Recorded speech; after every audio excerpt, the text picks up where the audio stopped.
During a recent talk at Brooklyn Law School, United States Supreme Court Justice Sonia Sotomayor expressed it is important that we have greater diversity on the Supreme Court.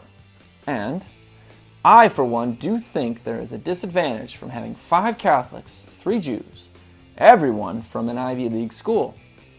Sotomayor is both a Catholic and an Ivy League school graduate. And with regards to a reference of the popularized concept of multiculturalism, I wonder, could this perceivably be a good thing for American government? You might not realize it, but this is a very important question. The current politically correct viewpoint argues that pluralism, the acceptance and the celebration of differing religions, philosophies, and ideologies, contributes to the strength of America. Though diversity of culture and backgrounds is the beauty of America, antagonism toward our Christian foundation is not. You can see this modern pluralism at work in the widespread attempt to sanitize schools, courts, and courthouses, and public buildings and places of any reference to God, Christ, and the Bible.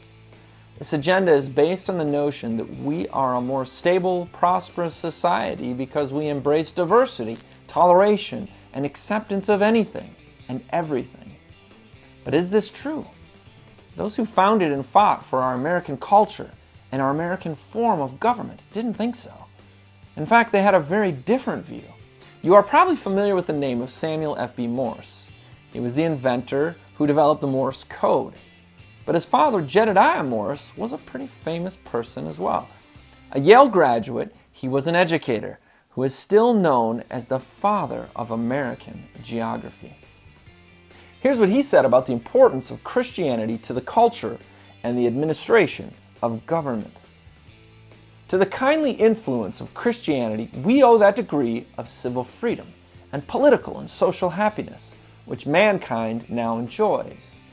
In proportion as the genuine effects of Christianity are diminished in any nation, either through unbelief or the corruption of its doctrines or the neglect of its institutions, in the same proportion will the people of that nation recede from the blessings of genuine freedom and approximate the miseries of complete despotism.